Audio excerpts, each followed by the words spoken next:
ഇതുവരെ നമ്മൾ കുറേ വാർത്തകൾ കണ്ടു, വിശേഷങ്ങൾ കണ്ടു, വിശദാംശങ്ങൾ അറിഞ്ഞു. എന്നാലും ഇന്ന് എന്തൊക്കെ, എപ്പോഴൊക്കെ, എവിടെയൊക്കെ സംഭവിക്കും? ഒറ്റയടിക്ക് അറിഞ്ഞാൽ നല്ലതല്ലേ? അപ്പോൾ നമുക്ക് കാണാം ഇന്ന് ഇത് സംഭവിക്കും.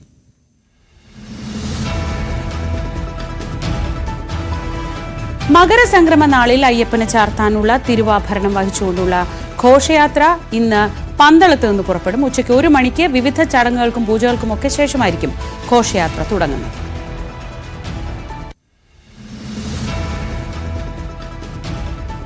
സമൂഹ മാധ്യമങ്ങളിലൂടെ അപകീർത്തിപ്പെടുത്തിയ സംഭവത്തിൽ രാഹുൽ ഈശ്വറിനെതിരെ നടി ഹണി റോസ് നൽകിയ പരാതിയിൽ ഇന്ന് കേസെടുത്തേക്കും. എറണാകുളം സെൻട്രൽ സ്റ്റേഷനിൽ എത്തിയാണ് ഇന്നലെ ഹണി റോസ് പരാതി നൽകിയത്. മുൻകൂർ ജാമ്യം തേടി രാഹുലും കോടതിയെ സമീപിച്ചേക്കും.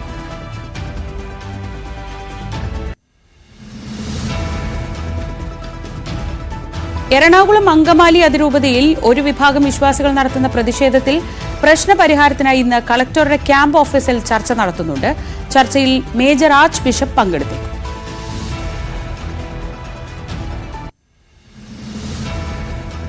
ഇന്നലെ തിരുവനന്തപുരത്തൊക്കെ വലിയ ചർച്ചയായ ഒരു സംഭവമാണ് നെയ്യാറ്റിൻകര സമാധി കേസ്. ഈ കേസിൽ പോലീസിന്റെ അപേക്ഷയിൽ കളക്ടറുടെ തീരുമാനം ഇന്നുണ്ടാകും. ഉത്തരവ് ലഭിച്ചാൽ ഫോറൻസിക് വിദഗ്ധരുടെ സാന്നിധ്യത്തിൽ കല്ലറ തുറന്ന് മൃതദേഹത്തിന്റെ പരിശോധനയുണ്ട്.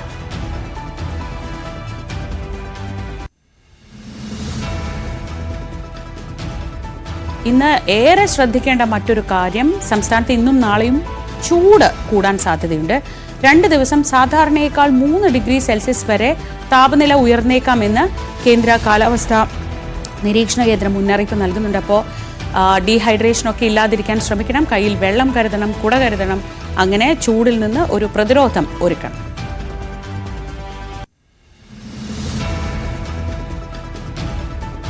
ലോകത്തിന്റെ വിവിധ ഭാഗങ്ങളിൽ നിന്നുള്ള ആയിരക്കണക്കിന് അത്ലറ്റുകൾ പങ്കെടുക്കുന്ന ദുബായ് മാരത്തൺ ഇന്നാണ്. ജുമൈറ സ്ട്രീറ്റിലും King Salman bin Abdul Aziz Al Saud സ്ട്രീറ്റിലുമാണ് മത്സരം നടക്കുക. കായിക ലോകത്ത് ഇന്ന് എന്താണ് നടക്കാനുള്ളത് എന്ന് ഒന്ന് ശ്രദ്ധിക്കാം. ഇന്ത്യൻ വനിതാ ടീമും അയർലൻഡും തമ്മിലുള്ള 2ാം ഏകദിന ക്രിക്കറ്റ് മത്സരം ഇന്ന് നടക്കും. രാജ്കോട്ടിലെ സൗരാഷ്ട്ര സ്റ്റേഡിയത്തിൽ രാവിലെ 11-നാണ് മത്സരം. നമുക്ക് അഭിമാനിക്കാൻ കഴിയുന്ന വിധത്തിൽ നമ്മുടെ പ്രിയപ്പെട്ട മിന്നു മണിയും ടീമിലുണ്ട്.